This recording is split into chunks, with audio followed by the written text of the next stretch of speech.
भाग 1। संबाला का युद्ध। प्रचंड रेगिस्तानी गर्मी के बीच काली ने आती हुई सेना को देख लिया। उनका गठन आकार में बड़ा और गोलाकार था, लगभग टिड्डियों के झुंड की तरह घूम रहा था। वे व्यवस्थित थे, मानो प्रत्येक चरण की गणना उन्नत सैन्य रणनीतियों के संदर्भ में की गई हो। फिलहाल उसका स्पाईग्लास केवल बहुत ही सीमित स्तर की दृष्टि दे पा रहा था।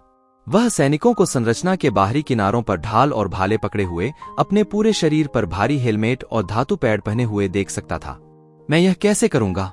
उसके दिमाग में अपने प्रतिद्वंद्वी के सैनिकों को हराने की हजारों योजनाएं दौड़ रही थीं, लेकिन उसने अपना चश्मा नीचे कर दिया, उसे अपने जनरल कोको को सौंप दिया और तंबू की ओर चल दिया। उसने अपनी लड़ाई में सहायता के लिए उत्तर से लाए गए दर्जनों बैलों को पार किया, लेकिन उसे अभी तक यह पता नहीं चल पाया था कि कैसे। तंबू के अंदर महोगनी टेबल को केंद्र में रखा गया था, जिसके शीर्ष पर नक्शे और आकृतियां थीं। ऊपर का दीपक तेजी से जल रहा था, जिससे उसे आवश्यक रोशनी मिल रही थी। वह घुटनों के बल बैठकर मानचित्र का ध्यानपूर्वक अध्ययन कर रहा था, तभी उसे अपने जनरल की आवाज सुनाई दी। वे यहाँ हैं, मेरे प्रभु। धिक्कार है, काली ने मन ही मन शाप दिया। क्या विकोको वापस आ गया है? अभी नहीं, कोको ने शांतिपूर्वक उत्तर दिया। काली इस बात से आश्चर्यचकित नहीं थी कि दुश्मन के तरीकों और योजनाओं का अध्ययन करने के लिए कोको की बहन को खतरनाक क्षेत्रों में भेजने के बावजूद कोको ने झिझक का कोई संकेत नहीं दिखाया। वे काली के प्रति खून की शपथ से बंधे हुए थे और वह जो भी आदेश देगा वे उसे पूरा करेंगे, भले ही इसके लिए उन्हें अपनी जान जोखिम में डालनी पड़े। तंबू का फ्लैप खुला और उसने वासुकी को नीली आंखों वाला आदिवासी राजकुमार देखा, कुवेरा के साथ एक मोटा आदमी जिसके गले में बालों वाला नेवला लिपटा हुआ था और रक्तापा, क्रूर शारीरिक अनुपात और खराब दांतों के साथ। मुझे बहुत आश्चर्य हो रहा है कि आप सभी ने मेरे साधारण निवास में एक साथ प्रवेश किया, चूंकि आप सभी का एक साथ कोई सभ्य इतिहास नहीं है। रक्तपा ने कहना शुरू किया, काली, हमारे साथ खिलवाड़ मत करो। तुमने हमें इंद्रगढ़ की सरकार देने का वादा किया था, हमें वह दिखाई नहीं देता। इस बीच कुवेरा फलों की टोकरियों के पास शराब के गिलासों की ओर चला गया, जहां उसने अपने लिए एक पेय डाला। मुझे यकीन है कि हमारा प्रिय सहयोगी हमें निराश नहीं करना चाहता, क्योंकि उसके वादे अब तक पूरे हुए हैं। लेकिन मुझे यह भी यकीन है कि अगर हम इसे खो देते हैं तो एक समय आ सकता है जब मैं सोचूंगा, मेरे लोगों और मैंने आपकी सहायता क्यों की। काली मुस्कुराई, मैं हारता नहीं हूं। वासुकी के पास उसकी आंखों से मेल खाता हुआ नीला वस्त्र था। वेदांत की सेना हमारे बेस पर पहुंच रही है और आपके लोग अभी तक अपने घोड़ों पर भी नहीं चढ़े हैं। मैंने अपने लोगों को तुरंत प्रस्थान करने के लिए कहा है, तो आप यहां मुझे विदाई देने आए हैं? मुझे यकीन है कि अगर आप जल्दी निकल गए तो आप एक सुंदर दृश्य देखने से चूक जाएंगे। मैं मजाक नहीं कर रहा यार, वे आ रहे हैं और हम सब मर जाएंगे। काली ने उसे आश्वासन दिया, हमारे पास उनके पहुंचने तक 1 घंटा है। 1 घंटा पर्याप्त नहीं है, हमारे पास वेदांत के लिए पर्याप्त आदमी नहीं है। काली ने सिर हिलाया, हाँ लेकिन। और तभी विकोको ने प्रवेश किया। उसके सुनहरे बाल एक प्रभामंडल की तरह उसके चारों ओर थे। वह अपने ऊपर भारी कवच लेकर अंदर आई और काली के कान में कुछ कहा। चक्रव्यूह? विकोको ने सिर हिलाया। रक्तपा गुर्राया, हमें बताओ यार, क्या हुआ? काली ने एक पल के लिए जनजातीय प्रमुखों का अध्ययन किया। वे सभी अलग अलग थे, एक दूसरे से नफरत करते थे और काली ही थी जो उन्हें एक साथ लेकर आई थी। वह घुटनों के बल बैठ गया और कलम से उसने मानचित्र पर एक रेखाचित्र बनाया। तो मेरे जनरल विकोको के अनुसार वेदांत की सेना चक्रव्यूह रचना में है। चक्रव्यूह? वासुकी ने अपनी आंखें सिकोड़ ली। एक प्रकार का संकेंद्रित वृत्त। काली ने आगे कहा, एक युद्ध तकनीक। तो चक्रव्यूह प्रतिद्वंद्वी को भ्रमित करने और फिर उन पर हमला करने के लिए इस्तेमाल की जाने वाली एक विधि है। यह कितना प्रभावी है? कुवेरा ने पूछा। हम हार सकते हैं। हे भगवान, वासुकी चिल्लाया, ऐसा कैसे हो सकता है? एक चक्रव्यूह? उन्होंने उस बड़े वृत्त के अंदर कई रेखाएं खींचना शुरू किया जो उन्होंने पहले खींचा था। इसमें कई परतें हैं। पहली परत दृश्यमान है, ढाल और भाले वाले लोग, मूल रूप से पैदल सेना। वे सैनिक मूल रूप से बलिदान देने वाले होते हैं, कोई भी वास्तव में उनके बारे में परवाह नहीं करता है। दूसरी परत घुड़सवार तलवारबाजों की है, तीसरी परत में तीरंदाज और चौथी परत है। उसने अपनी स्याही वाली कलम से पृष्ठ पर अंतिम चक्कर लगाया, यही वेदांत अपने सेनापति के साथ है। तो उस तक पहुंचने के लिए हमें प्रशिक्षित, क्रूर और रक्तपिपासु सैनिकों की 3 परतों को तोड़ना होगा। अंत में कुबेरा की आवाज कांप उठी। हाँ, लेकिन वे एक घेरे में हैं और वे चलते रहते हैं, क्योंकि अगर संयोग से आप घेरे के एक तरफ हमला करने की कोशिश करते हैं। उसने पृष्ठ पर कठोरता से लिखा, चक्र घूमने में कामयाब रहता है और अन्य कम घायल होते हैं वाले तुम पर आक्रमण करेंगे। वास्तव में नरक का एक चक्र। कुबेरा ने आंखें मूंद ली। एक महिला होने के बावजूद आपके जनरल को यह कैसे पता चला? रक्तापा ने पूछा। विको को मन ही मन गुर्राया और काली हंस पड़ी। उसकी नजर अच्छी है और सेना को देखने की रणनीति के लिए आपके पास बस एक अच्छी नजर होनी चाहिए। क्या इसे खत्म करने का कोई तरीका है या हमें बस चले जाना चाहिए? वासुकी ने चिल्लाकर कहा। छोड़ो और तुम्हें युद्ध का कायर करार दिया जाएगा। काली उसके पास चली गई, नाक से नाक मिलाकर खड़ी हो गई। वासुकी ने कहा, एक मूर्ख शहीद से बेहतर एक कायर होना है। पान की गंध ने काली के नथुनों पर हमला कर दिया। कुबेरा ने आह भरी। तुम्हें मेरे कितने आदमी चाहिए? पक्ष। रक्तपा आगे आई। काली मुस्कुराई। पुरुष? किसने कहा कि मुझे पुरुषों की जरूरत है? राजा वेदांत अपने रथ में बैठे थे। उनके दोनों ओर 2 सैनिक थे जिनके पास लंबी तलवारें थीं। ऐसा नहीं कि उसे अपनी सुरक्षा के लिए उनकी जरूरत थी, लेकिन अपने लोगों की सुरक्षा में रहना अच्छा था। वेदांत देख सकता था कि प्राचीन ग्रंथों की योजनाएं कैसे काम करती थीं। दिग्गज रणनीतिकारों ने इस पद्धति का इस्तेमाल किया और अब वह भी इसका इस्तेमाल कर रहे हैं। वेदांत ने खुद से वादा किया कि वह अपने राज्य में लौट आएगा और अपनी बहादुरी और अन्याय के खिलाफ लड़ाई के बारे में लंबे लेख लिखेगा। वह काली अपने मूर्ख और जातिहीन बहिष्कृत लोगों के साथ इलावर्ती की भूमि को तबाह कर रहा है। वे सोचते हैं कि वे इंद्र के पुत्र को नष्ट कर सकते हैं। उन्होंने गर्व से अपने सैनिकों से घोषणा की, भगवान इंद्र के पुत्र? सिपाहियों में से एक ने नम्रतापूर्वक पूछा, क्या हम भगवान के पुत्र की रक्षा कर रहे हैं, महामहिम? हाँ। उनकी भौहों पर बल पड़े। कहा है वह? आपके सामने। आप भगवान के पुत्र हैं? वही सिपाही फूट फूट कर बोला, वस्तुतः नहीं। जैसे भगवान इंद्र आध्यात्मिक रूप से मेरे पिता थे, जिनकी मैं पूजा करता था। अरे ठीक है। सिपाही निराश हो गया। अपना जाल बंद करो और लड़ाई की चिंता करो, वह बड़बड़ाया। तुम्हारे जैसे जाहिलों से बात करने का कोई फायदा नहीं। सिपाही ने चुप्पी साध ली। वेदांत को तब तक कुछ भी ध्यान नहीं आया जब तक कि उसका रथ हिल नहीं गया और अंततः रुक नहीं गया। उसने यह देखने के लिए कि क्या गड़बड़ है, अपना सिर रथ से बाहर निकाला और चालक को कोसने लगा। गलत क्या है? सेना रुक गई है महाराज। रोका हुआ? वेदांत गाड़ी से कूद गया और उसके सैनिक तेजी से उसके पीछे हो लिए। वह अपने सेनापति के पास चला गया क्योंकि वह परतों के पार ठीक से नहीं देख पा रहा था। रुकने में क्या दिक्कत है? सेनापति अपने घोड़े से जमीन पर कूद गया और वेदांत को जासूस का चश्मा सौंप दिया। इससे पहले कि वेदांत देख पाता, उसने बोलते बोलते एक बड़ी गांठ निगल ली। काली निष्पक्ष नहीं खेल रही है। फिर उन्होंने अपनी सेना को रास्ता बनाने का निर्देश दिया और वेदांत को यह देखने दिया कि उनके लिए क्या आ रहा है। स्पाईग्लास को समायोजित करते हुए भी वेदांत आगे बढ़ा। निष्पक्ष? निष्पक्ष? वह एक खूनी गड़बड़ है, वह म्लेच्छ, वह अच्छा नहीं है। आप उससे निष्पक्ष खेलने की उम्मीद क्यों करेंगे? हम संख्या में अधिक हैं। उसके आदमी? वह तब तक जारी रहा जब तक वह रुककर स्पाईग्लास के माध्यम से देखने के लिए नहीं रुका। उसके सामने भयावहता का विक्षिप्त दृश्य देखो। भगवान इंद्र के नाम पर 7 स्वर्गों में वह क्या है? उसके पैर धूल भरी जमीन पर जम गए थे। वे, महाराज, बैल हैं। मैं देख सकता हूं कि। उसने चश्मे से दूर अपने जनरल की ओर देखा। लेकिन उनके सिर पर आग क्यों है? काली अपने घोड़े पर बैठा हुआ खुशी से आगे की ओर झुक गया क्योंकि उसने देखा कि बड़ी संख्या में बैल विरोधियों की ढालों से टकरा रहे थे, लगभग उन्हें तोड़ रहे थे। अधिकांश डर के मारे भाग गए जबकि अन्य ने हमला करने की कोशिश की, लेकिन सांडों ने उन्हें अलग कर दिया। वे सभी लड़खड़ाते हुए अपनी जान बचाने के लिए भागे। इसने बैलों के सिर के चारों ओर लपेटे गए तेल से भीगे कपड़े का उपयोग करके काम किया था। कपड़े में आग जलाई तो बैलों को लाल दिखाई दिया। काली ने सीटी बजाई और कोको और विको को उसके दोनों ओर दिखाई दिए। उनके पीछे कुबेरा द्वारा दिए गए आदमी थे, सभी सड़े हुए दांतों और चिपचिपे बालों वाले थे।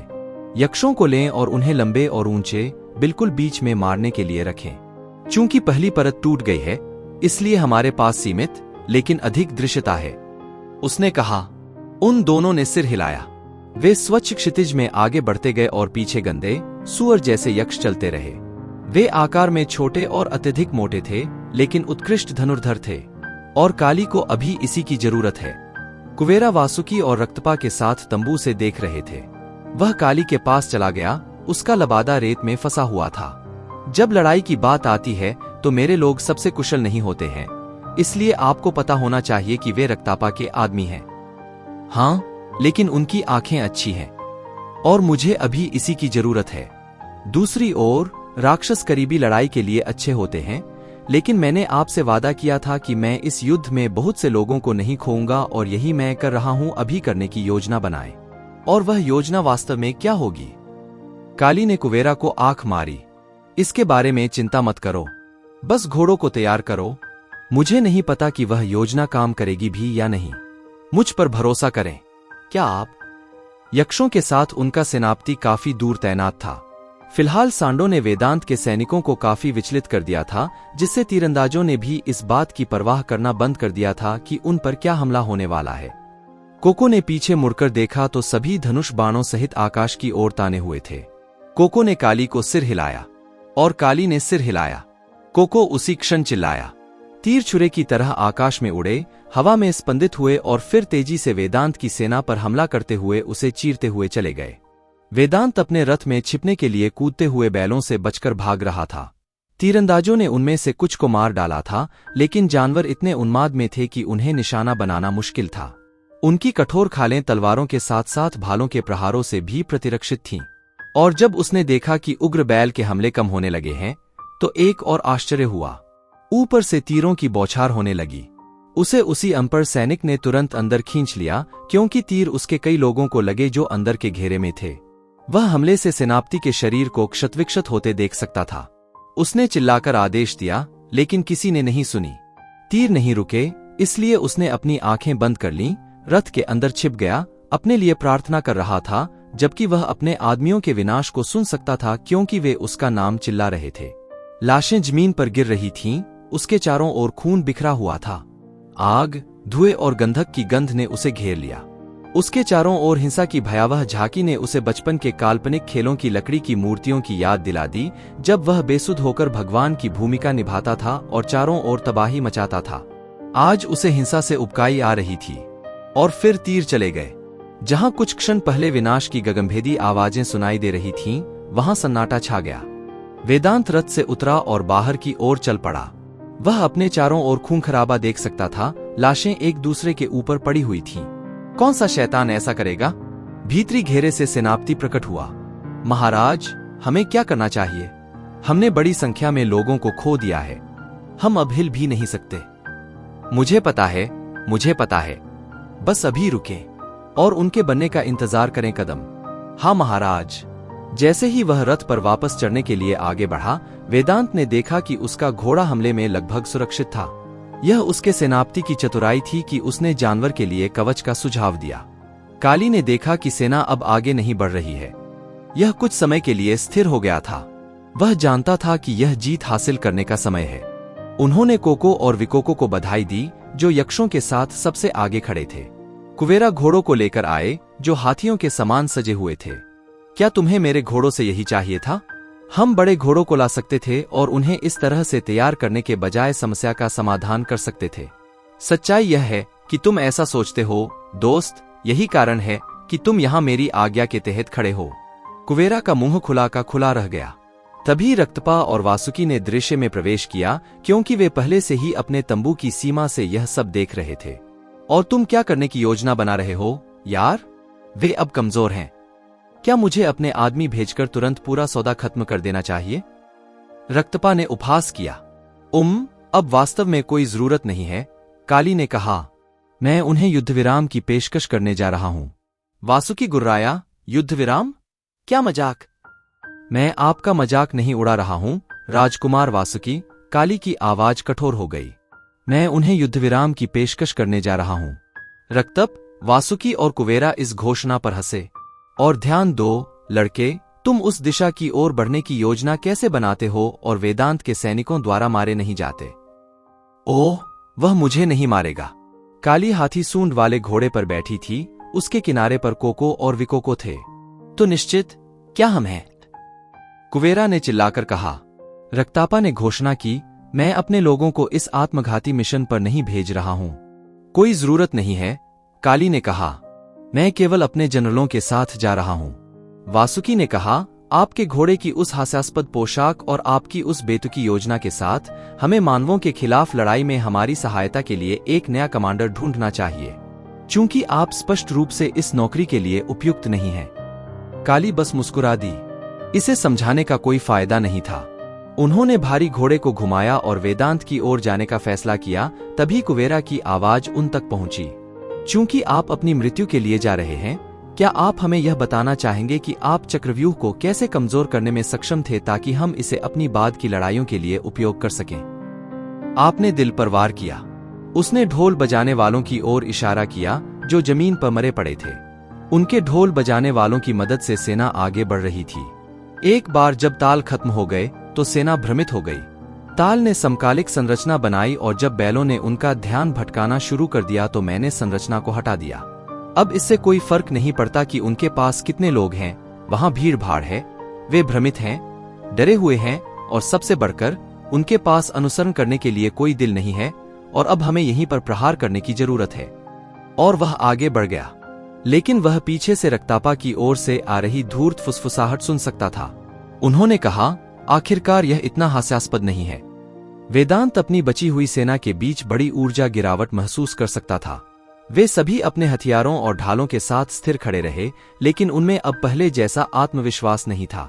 उनमें से कुछ घायल लोगों को चिकित्सा सहायता के लिए कारवां के करीब खींच रहे थे, जबकि अन्य खच्चरों पर रखे पानी के कनस्तरों से पी रहे थे।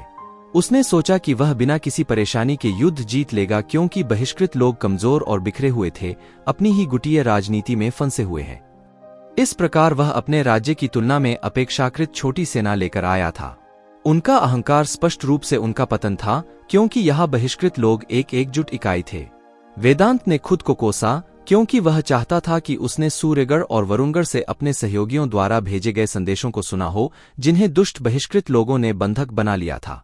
बाकी शहर पहले से ही उनके नियंत्रण में थे और आखिरी शहर इंद्रगढ़ था, जो इलावर्ती की राजधानी थी, और यहाँ वह अपनी शक्ति में अपने व्यर्थ विश्वास के लिए अंतिम दंड का सामना कर रहा था। और फिर अपने विचारशील चिंतन के बीच उसने अपने सेनापति की पुकार सुनी। दूत प्रतिद्वंद्वी खेमे से आ रहे हैं। वेदांत ने चिल्लाकर कहा, उन्हें दूर से ही मार डालो। ठीक है महाराज। और फिर वह रुक गया। वह वेदांत ने आगे बढ़कर देखा कि 3 सैनिक उनकी ओर बढ़ रहे थे, लेकिन हाथी के बच्चे के ऊपर सवार थे। वे उनसे 10 कदम दूर रुक गए। मैंने कहा उन्हें मार डालो। महाराज, हम नहीं कर सकते। क्यों नहीं? वेदांत गुर्राया। वे हाथियों के बच्चे पर सवार हैं, जो भगवान इंद्र का पशुवाहन है, जिनकी हम पूजा करते हैं। वेदांत ने अनिच्छा से बात समझी। वह अपने सेनापति के साथ यह विचार करते हुए आगे बढ़े कि उन्हें इंद्रगढ़ के शाही महल राजगीर में बैकअप के लिए एक पक्षी कैसे भेजना चाहिए। वह जानता था कि युद्ध क्षेत्र तक पहुंचने में उन्हें कम से कम 5 से 6 घंटे लगेंगे। वेदांत अपने बचाव में आगे चला, रुक गया और प्रतिद्वंद्वी दूतों को घूरने लगा, जो सुबह की कमजोर धूप की रोशनी में डूबे हुए थे। आप क्या चाहते हैं? वेदांत ने पूछा। उसकी आवाज गरज रही थी। बीच में मौजूद दूत अपने हाथी के बच्चे से उतरा और चल दिया। वह एक लंबा आदमी था, जिसके काले काले बाल, गोरा करुण चेहरा, निहत्थी मुस्कान और सुनहरी आंखें थीं। इसमें कोई शक नहीं कि वह एक सुंदर लड़का था, लेकिन वह कुटिल था। जिस तरह उसकी नजरें वेदांत की आत्मा को भेद गईं। मुझे यह कहते हुए विनम्रता हो रही है कि मेरा नाम काली है।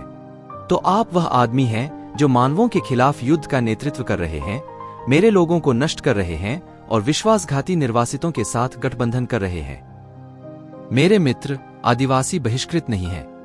उनके पास समान अधिकार हैं और वे और मैं इसी के लिए लड़ रहे हैं। अब सैनिकों को सुनने के लिए उसकी आवाज तेज हो गई। हम और अधिक युद्ध नहीं चाहते, क्योंकि हम दोनों को भारी नुकसान उठाना पड़ा है। हम शांति के साथ आए हैं, और अगर हम शांति नहीं चाहते तो क्या होगा? तुम देखो, अगर मैं तुम्हारा सिर काटकर वापस भेज दूं तो क्या होगा?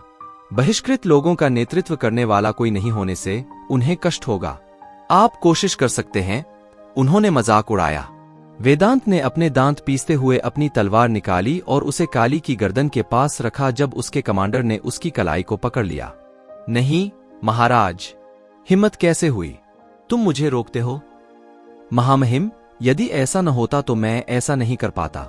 कमांडर ने पीछे की ओर इशारा किया, जहां काली के साथ अन्य 2 दूतों ने अपनी तलवारें हाथी के बच्चे की गर्दन पर रख दी थीं, जो काटने के लिए तैयार थे।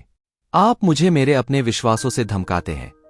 मैंने कभी नहीं सोचा था कि मेरा विश्वास मेरी प्रगति में बाधा बनेगा। काली एक मांगलिक, अंधेरी शक्ति की तरह वेदांत के चारों ओर घूमने लगी। मैं सिर्फ उत्तोलन चाहता हूं। हम आपके हितों की रक्षा करते हैं और आप हमारे हितों की रक्षा करते हैं। आइए निष्पक्ष रहें। हमारे पास आपसे बड़ी सेना है। वह रुक गया, नाक से नाक तक, वेदांत से इंच भर की दूरी पर। हमारे पास राक्षस, नागा और यक्ष हैं, जबकि आपके लोग संख्या में कम हो रहे हैं, निर्जलित हैं, भूखे हैं और चिकित्सा आपूर्ति की तत्काल आवश्यकता है। आपको एक और रात के लिए हमारे खिलाफ मौका नहीं मिलेगा। आपका किला बहुत दूर है। यहां से वापस यात्रा करने पर आपको केवल अधिक खर्च करना पड़ेगा यदि हम आपको यात्रा करने दें। वेदांत ने अपने आदमियों की ओर देखा। वे सभी इस बात से आश्वस्त दिखे कि काली क्या कह रहा था। उनके पास एक चुंबकीय, मधुर आवाज थी जिससे वेदांत भी पिघल जाता था। हमारे साथ हमारे तंबू में आओ। हम तुम्हें खाना खिलाएंगे और पानी देंगे। यदि तुम इसे हमारे साथ बसाते हो तो मैं तुम्हें चोट नहीं पहुंचाना चाहता या तुम्हारे और लोगों को मारना नहीं चाहता। मैं इंद्रगढ़ शहर के लिए एक बीच का रास्ता ढूंढना चाहता हूं, जहां आदिवासियों और मानवों के बीच युद्ध विराम हो सकता है और कुछ नहीं। हम ऐसा शांति से कर सकते हैं या? उसने अर्थपूर्ण ढंग से अपनी आंखें सिकोड़ ली। हम इसे आपसे ले सकते हैं, लेकिन मैं ऐसा नहीं करना चाहता। मैं तुम्हें मारना नहीं चाहता। मैं सिर्फ तुम्हारे साथ काम करना चाहता हूं। तुम्हारा मतलब है कि तुम एक तानाशाह की तरह सत्ता पर कब्जा करना चाहते हो, मुझसे मेरा शहर छीनना चाहते हो। मैं तुमसे एक बात का वादा करता हूं, तुम राजा बनोगे हमेशा। हम सिर्फ तुम्हारी मदद करेंगे, काली ने समझाया। बहिष्कृत लोगों के बारे में क्या वे इसके लिए सहमत होंगे? उनके पास पहले से ही है। हम सभी सिर्फ शांति चाहते हैं। यदि आपको याद हो तो आप ही यहां हमारी सुरक्षित चौकी पर हम पर हमला कर रहे थे। हम सिर्फ समझौता करने के लिए आपके शहर में आ रहे थे। वेदांत ने विचार किया। वह जिद्दी था, लगभग क्रोधी था, लेकिन वह इस बात से सहमत था कि उसकी पूरी सेना बहिष्कृत सेनाओं के सामने कुछ भी नहीं थी। उनकी मृत्यु इलावर्ती में केंद्रापसारक ताकतों को उजागर करेगी, परंतु बिना सम्मान के लौटना भी गंभीर बात थी। हालांकि सम्मान का अर्थ केवल जीवित रहने की स्थिति में ही होगा। मैं सभी समझौतों, नियमों, दिशानिर्देशों को जानना चाहता हूं। हम इसके लिए एक परिषद बैठक की व्यवस्था कर सकते हैं। लोग डर जाएंगे। वेदांत ने देखा कि काली के पास कोई हथियार नहीं था। उन्होंने भड़कीले, बहुरंगी वस्त्र और पीठ पर एक लबादा पहन रखा था। उसके जूते चमकदार लेकिन ऊबड़ खाबड़ थे और उसकी त्वचा, हालांकि पूरी तरह से गढ़ी हुई थी, ने युद्ध के विनाश को देखा था। परिवर्तन डरावना है लेकिन अच्छा है, हमेशा अच्छा होता है। उन्हें व्यवस्थित होने में समय लगेगा, लेकिन मेरा विश्वास करो, वे ऐसा करेंगे। वेदांत ने आह भरी। वज्र से, मुझे आशा है कि मुझे इसका अफसोस नहीं होगा। यह शैतान के साथ सौदा जैसा नहीं है। काली मुस्कुराई। वेदांत ने सिर हिलाया। काली से छुटकारा पाने के लिए उसे किसी और समय रास्ता खोजना होगा, शायद किसी के साथ सहयोग करना होगा। लेकिन अभी के लिए यह काली की जीत थी। इंद्रगढ़ के बाहरी इलाके में शहर कई गांवों से सुसज्जित था, जो शहरी अभिजात वर्ग को कृषि, खनन और पशुपालन में सहायता प्रदान करता था। हरे भरे वनों के सामान्य परिदृश्य में हरे भरे खेतों के लंबे लंबे टुकड़े फैले हुए थे। उनके पास शहर की तरह उचित सड़कें नहीं थीं। उनके पास सारथी या घोड़े नहीं थे, बल्कि बैलगाड़ियां थीं और उनमें से कुछ पैदल भी यात्रा करते थे। घर मिट्टी के बने होते थे। उनकी अपनी पंचायतें थीं और वे शहर के निर्देशों का पालन करते थे, लेकिन उनके अपने कानून सरपंच द्वारा पारित किए जाते थे। इन गांवों में से सबसे अधिक आश्रय वाले गांवों में से एक शंबाला था, 500 लोगों का मजबूत मकान, जहां निवासी एक दूसरे को पहले नाम से जानते थे। वे गाय चराने और शहर में दूध के निर्यात के लिए प्रसिद्ध थे और इस प्रकार वे सबसे अधिक फले फूले थे। शंबाला को बड़े बड़े भूभाग और गुफाएं भी उपहार में मिली, जहां दुर्भाग्य के डर से कोई भी प्रवेश करने की हिम्मत नहीं करता था। वहां 20 फीट से अधिक ऊंचाई की मूर्तियां और पेड़ थे। सबसे बड़ा स्थान वह था जहां सरपंच देवदत्त अपने लोगों के साथ बैठते थे और निर्णय सुनाते थे। इंद्रगढ़। अर्जन हरि पहले व्यक्ति थे जिन्हें इस मनहूस खबर के बारे में पता चला कि उन्हें कब्जा कर लिया गया है। गांव में यही चर्चा थी जब सरपंच देवदत्त ने ग्रामीणों को बदलाव का खुले दिल से स्वागत करने की हिदायत दी। वे कहते हैं कि राजा वेदांत को बहिष्कृत लोगों ने हरा दिया था। आदिवासी डरावने लोग हैं, क्या वे हमारे पीछे आएंगे? गांव वाले बड़बड़ाने लगे और फुसफुसाहट और अफवाहें तेजी से उड़ने लगी। देवदत्त ने वादा किया कि अगर समझौता हो गया तो ऐसी कोई बात नहीं होगी। हम जानते थे कि वह दिन आएगा जब हमें नए नेताओं की ओर देखना होगा। मुझे पहली बार खबर मिली है कि वे इंद्रगढ़ का विनाश नहीं चाहते हैं, बल्कि सभी के लिए शांति और सद्भाव से रहने के लिए एक समझौता चाहते हैं।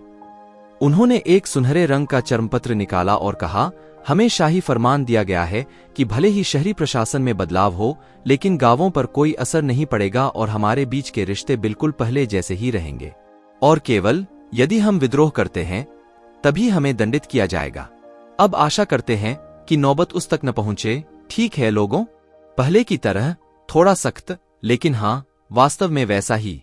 कुछ ने कहा, वाह क्या बकवास है, जबकि अन्य ने कहा, यह इलावर्ती के विकास के लिए अच्छा हो सकता है। हालांकि अर्जन को आंशिक रूप से सच्चाई पता थी जो उसने अन्य शहरों के बारे में सुना था। ग्रामीणों के विपरीत अर्जन ने अफवाहें सुनी थीं कि सूर्यगढ़ के साथ क्या हुआ था, पूरा खजाना लूट लिया गया था, सेना को बदल दिया गया था और राजा सिर्फ एक कठपुतली था। लेकिन सबसे बढ़कर गांव जला दिए गए और उनकी जगह शहर बसाए गए। उन्हें विकास की चिंता थी, लेकिन गलत अर्थ में। सद्भाव के नाम पर आदिवासी कुछ भी फैलाते हैं।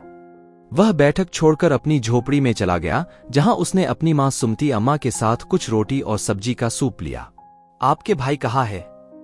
बिल्कुल पता नहीं, उस लड़की के साथ घूम रहा होगा। लक्ष्मी? हाँ, मुझे लगता है। आज उसके साथ रहने के लिए आप उसे दोष नहीं दे सकते क्योंकि वह कई सालों के बाद शहर से आई है। अर्जन ने हंसते हुए कहा, क्या आपने राजा वेदांत के बारे में सुना? हाँ, और मुझे आशा है कि इसका हम पर कोई प्रभाव नहीं पड़ेगा। अर्जन ने आश्वासन दिया कि ऐसा नहीं होगा, हालांकि वह जानता था कि वह उससे झूठ बोल रहा था। मैं बस यही उम्मीद करता हूं कि हमें अपनी नौकरियां बरकरार रहेंगी क्योंकि हमने इस पर बहुत काम किया है। आप वास्तव में आदिवासियों पर विश्वास नहीं कर सकते। वे सिर्फ विनाश और मौत में सक्षम हैं। कोई भी हमसे चोरी नहीं करेगा। वह रुकी और अपने शब्दों को संजोया। तब नहीं जब मेरे घर में एक बहादुर योद्धा हो। तुम्हारा मतलब कल्कि से है? शश नहीं, तुम। वह हंसी। अर्जन हंसा। उदार शब्दों के लिए आपका धन्यवाद। अर्जन अपना लकड़ी का कटोरा लेकर खड़ा हुआ, सिंक के पास गया और उसे साफ करने के लिए जग से थोड़ा पानी डाला। कल्कि हमेशा से अधिक खुशमिजाज और कैजुअल बेटे रहे हैं, जबकि अर्जन भरोसेमंद रहे हैं। यह आश्चर्य की बात थी कि कल्कि से पहले अर्जन में परिपक्वता कैसे आ गई, क्योंकि अर्जन उनसे 8 साल छोटे थे। क्या आप काम के लिए जा रहे हैं? सुमती अम्मा ने पूछा। हाँ, और उसने धुला हुआ कटोरा किनारे रख दिया। जैसे ही अर्जन चरागाह की ओर चला, जहां उसके पिता विष्णुनाथ काम कर रहे थे, डूबते आकाश ने झिलमिलाती नारंगी किरणों के साथ दृश्य प्रस्तुत किया। उसने हाथ हिलाया। उसके पिता ने आह भरते हुए उसकी ओर देखा। तुम देरी से आए हो। उसके पिता अपने आदमियों को दूध वापस गोदाम में ले जाने का निर्देश देने के बाद उसकी ओर चले। वह अर्जन के भारी फ्रेम के बगल में दुबला-पतला खड़ा था। अर्जन का मानना था कि वह सबसे सुंदर आदमी नहीं था, लेकिन वह एक दयालु व्यक्ति था। उसकी आंखों में गर्माहट थी। उससे पहले वह पिछले 2 दिनों से काम पर नहीं आ रहा है, विष्णुनाथ ने अर्जन की ओर बढ़ते हुए शाप दिया। डेयरी फार्म कई पीढ़ियों से अर्जन के परिवार का हिस्सा रहा है। विष्णुनाथ के पूर्वजों से इस हद तक चला कि विष्णुनाथ ने अपनी किशोरावस्था में पहुंचने से पहले प्रजनन, दूध देने और पशुपालन के बारे में सब कुछ सीख लिया था। अन्य स्थानों की तरह जहां गायों को पीटा जाता था और उनसे जबरन दूध छीन लिया जाता था, गरीब जानवरों पर कोई अन्याय नहीं था। दुधारू पशुओं के साथ अत्यंत सम्मानपूर्वक व्यवहार किया जाता था। अपने दूध और डेयरी उत्पादों के लिए जाना जाता है, जिसने शंबाला को उसकी समृद्धि से भर दिया। अर्जन को इस बात पर गर्व था, हालांकि उसे यह सब कुछ थका देने वाला और उबाऊ लगता था। यह मजेदार नहीं था। गायें और दूध दुहना उसके जैसे युवा लड़के के लिए यह सबसे दिलचस्प बात नहीं है। वह दिन भर काम करने लगा, यह सोचते हुए कि उसका बड़ा लापरवाह भाई अब क्या कर रहा है। और फिर मैदान के सबसे दूर तक उसने घुड़सवारों की छाया देखी, जिनकी तलवारें और भाले हवा में थे। वे बाइक पर सवार होकर खेत की ओर जा रहे थे। लक्ष्मी नदी के पास अपने माता पिता के कपड़े धो रही थी। उसे इंद्रगढ़ से लौटना अच्छा नहीं लगता था, चूंकि वहां उसने गणित, खगोल विज्ञान के बारे में बहुत कुछ सीखा था और शिक्षा के लिए वह अपनी चाची के संरक्षण में थी। लेकिन शहर में हाल ही में हुए बदलावों के कारण उन्हें यहां वापस लौटने का निर्देश दिया गया। आदिवासी परिदृश्य बदल रहे थे और उनकी चाची, जो शहर के न्यायिक और पुस्तकालय विभागों में थीं, ने लक्ष्मी को वहां से चले जाने के लिए कहा था, क्योंकि यही एकमात्र बुद्धिमानी भरा कदम था। जैसे ही वह गई थी, उसने थोड़ा बहुत देखा था और यह कोई आश्चर्य की बात नहीं थी, क्योंकि वास्तव में कुछ भी नहीं बदला था। इसमें शायद समय लगेगा, लेकिन आदिवासियों को शामिल करने और वेदांता के नुकसान का लोगों पर कोई असर नहीं पड़ा। निश्चित रूप से शास्त्रियों ने उपद्रव किया, अफवाहें खूब उड़ी, लेकिन कुछ भी बड़ा नहीं हुआ था। विद्रोह का कोई संकेत नहीं मिला और सभी लोग अपना अपना काम करते रहे। कुछ लोग तो पलायन भी कर गए, क्योंकि वह देख सकती थी कि बहुत सारे कारवां और गाड़ियां निकल रही हैं। उन्होंने ऐसा शायद इस डर से किया कि कुछ हो जाएगा, लेकिन लक्ष्मी को यकीन था कि आदिवासियों के लिए अच्छी खबर है। उन्हें समान अधिकार और जिम्मेदारियां दी जानी चाहिए। अब वह यहाँ थी, उनीदी और पिछड़ी बस्ती में वापस, एक पूर्ण उपकरण की तरह महसूस कर रही थी। वह उग्र होना चाहती थी और साफ पानी में कपड़े नहीं धोना चाहती थी। हालांकि नदी पिछली बार की तुलना में अधिक गहरी थी और वह स्थिर नहीं लग रही थी, वास्तव में वह तेजी से हिल रही थी। उसने अपनी आंखें सिकोड़ लीं और सोच रही थी कि क्या वह सही नदी पर आई है, जिसके बारे में उसकी माँ ने उसे बताया था, या वह पहाड़ियों के करीब था। नदी की शांत सतह तब चकनाचूर हो गई जब एक मगरमच्छ अचानक आया और उसके धोए हुए कपड़ों को पकड़ लिया। उसने लगभग लड़खड़ाते हुए खुद को पीछे खींच लिया। गलत वाला, गलत वाला। मगरमच्छ ने बुरी तरह से उसके कपड़े फाड़ दिए और वह उसके लिए नदी से बाहर आ रहा था। उसने उसकी कुर्ती का एक छोर पकड़ लिया, जबकि मगरमच्छ ने दूसरा छोर पकड़ लिया। वे उसे खींचने लगे। छोड़ो, तुम गंदे प्राणी हो। मगरमच्छ बलशाली था। उसने लक्ष्मी को झटके से आगे की ओर धकेल दिया। उसका शरीर प्राणी की ओर झुका हुआ था और उसे अपने पैरों के अनैच्छिक नुकसान का एहसास हुआ। और फिर वहां मजबूत हाथ थे जिन्होंने उसकी कोहनी पकड़ ली और उसे पीछे खींच लिया। छायादार आकृति आगे बढ़ी और सचमुच मगरमच्छ के पेट में लात मार दी। वह छींटे के साथ वापस गिर गया। फिर वह आकृति उसके साथ तब तक घूमती रही जब तक कि वे दोनों पानी की सतह के नीचे छिटक नहीं गए। क्या तुम ठीक हो? यह कौन है? क्या तुम ठीक हो? पानी लहर उठा रहा था और हाथ और मगरमच्छ की पूंछ ऊपर की ओर बढ़ रही थी। लक्ष्मी का कलेजा मुंह को आ गया, क्योंकि उसे आशा थी कि उसका रक्षक उसे बचाने की कोशिश में नहीं मरेगा। उसने कुछ देर तक नदी की ओर देखा, लेकिन पानी अब शांत था। और फिर पानी उसके पूरे कपड़ों पर फैल गया। जैसे ही वह आकृति पानी से बाहर निकली, वह कोई और नहीं बल्कि उसकी बचपन की दोस्त कल्कि थी। वह पहले से अधिक बूढ़ा, बड़ा और भारी था। उसके लंबे लहराते बाल थे और उसके बाइसेप्स पर भगवान शिव की माला बंधी हुई थी। मगरमच्छ से लड़ाई के कारण निकले खून से उसके पेट चमक रहे थे, लेकिन उसकी बचकानी मुस्कान से कुछ पता नहीं चल रहा था। लक्ष्मी मन ही मन चिंतित होकर उसके पास आई, लेकिन कल्कि ने उसे कसकर गले लगा लिया। वह पीछे हट गया और बस मुस्कुराया। तुम हमेशा खतरे का पीछा कर रहे हो, बेवकूफ। उसने उसके सिर पर तमाचा मारा। और तुम हमेशा मुझे बचाने के लिए दौड़ते रहते हो, लक्ष्मी ने कहा। और क्या तुमने सिर्फ एक मगरमच्छ को मार डाला? ओह, वास्तव में नहीं मारा, लेकिन उसे डरा दिया। वह रुका और उस पर प्यार से नजर डाली। तुमने मुझे सूचित क्यों नहीं किया कि तुम आ रहे हो? क्योंकि यह अचानक हुआ था और इससे पहले कि आप मुझसे कुछ और पूछें, मैं कल ही शंबाला आई थी और माँ ने मुझे यह सब बेवकूफी भरा काम सौंप दिया। उसने भौहें चढ़ाई। पहले से? कल्कि हंसे और उन्होंने अपना कुर्ता उस पेड़ से पकड़ लिया जिस पर उन्होंने उसे लटकाया था। उन्होंने कुर्ता पहनते हुए कहा, आपको क्या उम्मीद थी? सिर्फ इसलिए कि आप शहर में रहते हैं, इसका मतलब यह नहीं है कि आप उनमें से एक हैं। लक्ष्मी ने भौहें सिकोड़ ली। मुझे गए 2 साल हो गए और तुम्हें देखो, तुम कितने बदल गए हो। 2 साल एक लंबा समय है, क्योंकि मेरे सबसे अच्छे दोस्त ने मुझे 2 महीने में केवल एक बार पत्र भेजने की परवाह की। कभी कभी वह भी नहीं। मैं पढ़ाई में व्यस्त था और आप स्पष्ट रूप से अपनी काया बनाने में व्यस्त थे। गांव में छोटे मोटे काम ढूंढना, भारी सामान उठाना और अतिरिक्त सिक्के कमाना ज्यादा पसंद है, इसलिए मेरे पिता और माँ को मत बताना। उसने अपने बाइसेप्स को झुकाया। मैं जानता हूं कि मैं अच्छा दिखता हूं, प्रिय, अब घूरना बंद करो, यह डरावना है। ओह, कृपया, इंद्रगढ़ में बहुत सारे सुंदर पुरुष हैं। विशेष रूप से आपको देखना चाहिए। उसने बात करना जारी रखा। हमले के कारण उसके चेहरे पर बड़ी झुंझलाहट थी और उसने बताया कि कैसे उसके कपड़े नष्ट हो गए। सैनिकों को देखें, वे बहुत सुंदर हैं। ओह, सुंदर? वह वापस जाने के लिए मुड़ी तो कल्कि वहीं खड़ी थी, उससे कुछ इंच की दूरी पर। उसके हाथ उसके कूल्हों पर गए और उसे कसकर पकड़ लिया, उन्हें भींच दिया, क्योंकि उसके पैर की उंगलियां अनायास ही मुड़ने लगीं। सुंदर? क्या वे हैं? हाँ सुंदर। आपने शहर में और क्या सीखा या देखा? वह बेहद करीब आ गया, उसकी सांसों से पुदीने की महक आ रही थी। हालांकि उसे पसंद आया कि कल्कि ने उसे कैसे पकड़ रखा था। उसने चंचलता से उसे पीछे धकेल दिया और कहा, मैंने यह भी सीखा है कि तुम मेरी अनुमति के बिना मुझे छू नहीं सकते। अनुमति? सहमति? हाँ। वह बड़बड़ाती हुई वापस गांव की ओर चल पड़ी। मैं क्षमा चाहता हूं। अगली बार से मैं क्षमा चाहता हूं। माफी स्वीकार कर ली गई है क्योंकि आपने मेरी जान और मेरे अधिकांश कपड़े बचा लिए हैं। कल्कि घबराकर अपना सिर खुजलाते हुए हंसा। अब मेरे घर आओ, मैं तुम्हें दवा लाती हूं क्योंकि तुम्हें खून बह रहा है। लक्ष्मी ने उसके सफेद कुर्ते पर दिखाई देने वाले चमकीले लाल धब्बों पर नजर डाली। कल्कि ने आह भरी और उसके पीछे चल दी। भाई, भाई। जैसे ही उसने अपनी आंखें खोलीं, हल्की हल्की फुसफुसाहटें सुनी जा सकती थीं। एक सफेद रोशनी ने उसे अंधा कर दिया और थोड़ी देर के लिए उसे कुछ भी देखने की अनुमति नहीं दी।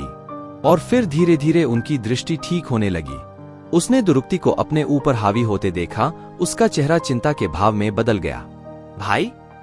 ओह, हाँ, काली ने आह भरी। वह खड़ा नहीं हो सका, वह मौके पर ही जम गया। क्षमा करें। हाँ। दुरुक्ति ने उसकी मदद की क्योंकि काली ने देखा कि कमरे में 2 सैनिक थे जो उसके लिए चिंतित थे। उसने हाथ हिलाया और वे तुरंत चले गए, जबकि वह लड़खड़ाते हुए बिस्तर पर आकर बैठ गया। आपको क्या लगता है कि आप बेहोश क्यों हो गए? काली ने सिर हिलाया। उसे कोई अंदाजा नहीं था कि कैसे। वह लगातार खांसता रहता था, यहां तक कि उसकी बेहोशी की हालत तक पहुंच गई थी। आपकी वजह से परिषद की बैठक शुरू नहीं हुई है। काली ने दुरुक्ति की ओर देखा। वह कितनी छोटी थी जब उसने उसे उनके जलते हुए गांव से बचाया था।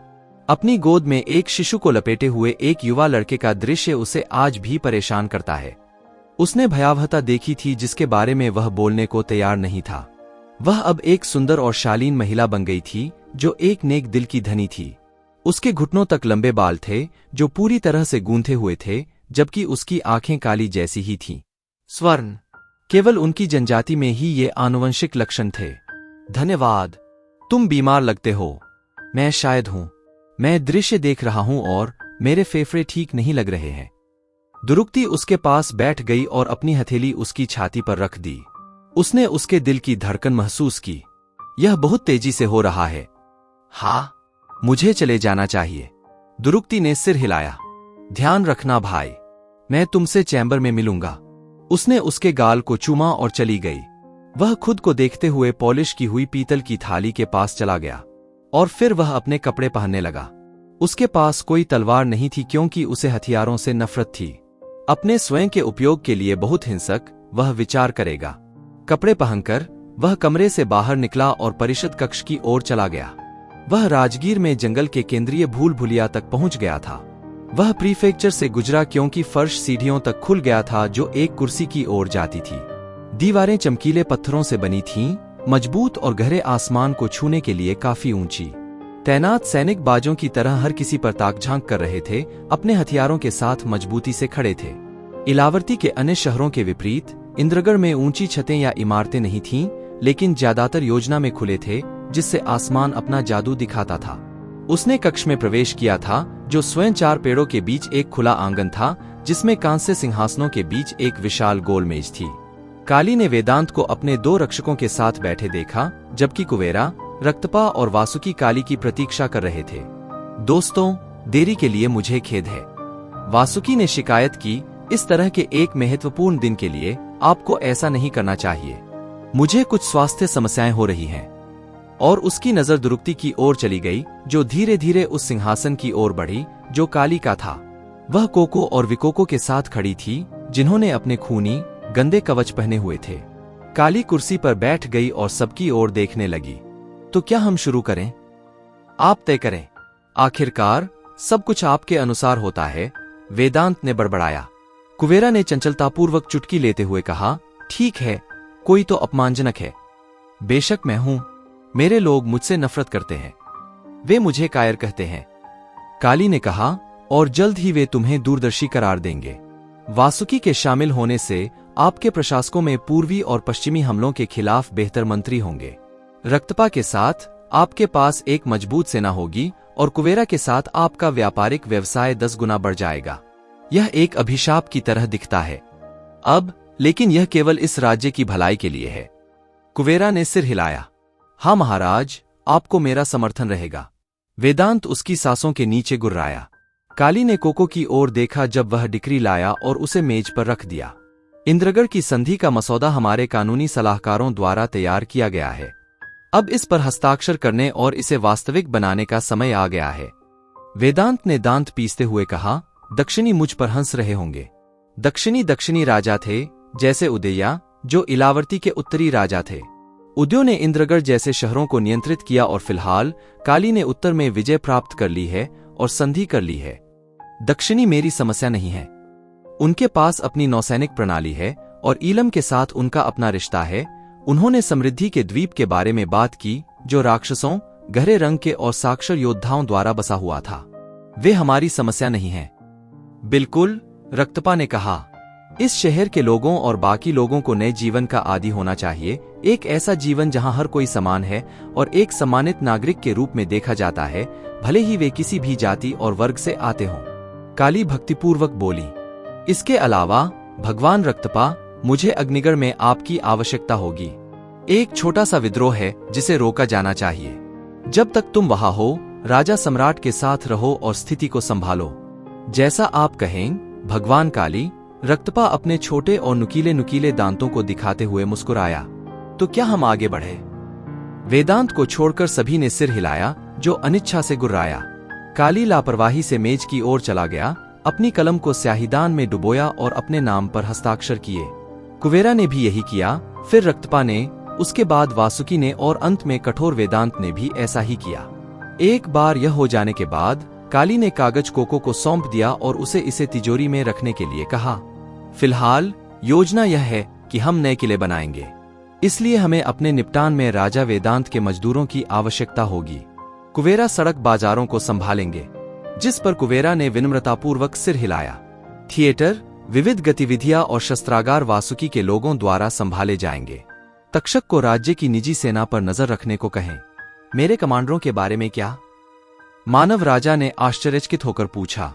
सच कहूं तो राजा वेदांत, हमें नहीं लगता कि वे पर्याप्त रूप से सक्षम हैं। वेदांत ने आंखें घुमाई। गांवों के बारे में क्या? क्या हम कर खत्म कर रहे हैं? चूंकि खजाना लगभग खत्म हो चुका है और कुबेरा का खजाना भरने का वादा परिवहन में समस्याओं के कारण विलंबित हो गया है, हमें कराधान जारी रखना चाहिए, कम से कम अस्थायी रूप से। वेदांत ने विरोध किया। किसान इंद्रगढ़ की आधारशिला हैं। किसी भी अतिरिक्त कर से उन पर अनावश्यक बोझ पड़ेगा। काली ने कठोर नेत्रों से उसकी ओर देखा। महामहिम, मुझे वास्तव में कोई परवाह नहीं है। हमें इस शहर को बनाए रखने के लिए धन की आवश्यकता है, खासकर यदि हम अपने लिए सशस्त्र किले बना रहे हैं। वह सही है, कुबेरा ने कहना शुरू किया, लेकिन इसे संभालने वाला भाग्यशाली व्यक्ति कौन होगा? तुम नहीं, वासुकी मुस्कुराया। कुबेरा ने भौहें सिकोड़ ली। काली को पता था कि इन दोनों जनजातियों के बीच थोड़ी कटुता है, लेकिन उन्होंने समय पर और रणनीतिक घोषणा के साथ इसे कम कर दिया। मेरी बहन दुरुक्ति इन मामलों में सक्षम है। जरूरत पड़ने पर वह अपनी इच्छा लागू कर सकती है। फिर मैं क्या करूंगा? थूक वेदांत। काली ने मेज पर बिखरे हुए पन्नों पर नजर डाली। उसने एक को बाहर निकाला। तुम्हारे पास सबसे महत्वपूर्ण काम है। आप अपने रथ और सैनिकों के साथ शहर के चारों ओर घूमेंगे और यह कहानी सुनाएंगे कि हमारे साथ समझौता करना कितना अच्छा था और इंद्रगढ़ इतने लंबे समय से जिस अविकसितता से पीड़ित था, उससे कितनी अच्छी तरह उभरेगा। तुम्हारा मतलब है कि मुझे झूठ बोलना चाहिए? यह इसे देखने का एक तरीका है, और दूसरा तरीका यह है कि आप लोगों में आशा पैदा कर रहे हैं कि आप हमसे नहीं हारे, जो कि आप स्पष्ट रूप से थे, लेकिन आपने हमारे साथ काम किया था क्योंकि आपने उन्हें अपने सामने देखा था। आपको यह दिखाने की जरूरत है, आप अभी भी उनके राजा हैं। आपने भविष्य देखा है। आप चाहते थे कि मैं यह सुनिश्चित करूं कि वे आपसे नफरत न करें। मैं उन्हें एक अच्छी चीज देने का वादा कर रहा हूं। वेदांत गुस्से से आग बबूला हो रहा था और उसकी आंखों में खून उतर आया था, लेकिन उसने कुछ नहीं कहा। उसने बस अपनी मुट्ठी भींच ली और जाने दिया, जबकि काली केवल मुस्कुरा सकती थी। मैं और अधिक तर्कसंगत कैसे हो सकता हूं? काली को अपने सीने में जलन महसूस हुई, जिसे उसने नजरअंदाज कर दिया। परिषद की बैठक समाप्त करते समय उन्होंने मुस्कुराते हुए कहा, मैं प्रति व्यक्ति एक चांदी के सिक्के की मामूली कीमत पर राजगीर के साथ साथ शहरवासियों के लिए बाहर एक दावत का आयोजन करूंगा। यह अच्छा होगा। जब सीने में जलन बढ़ने लगी तो वह रुका, यह संकेत देने के लिए कि हमारे सामने जो उज्ज्वल भविष्य है। प्रोत्साहित करना। एक को छोड़कर सभी ने कहा।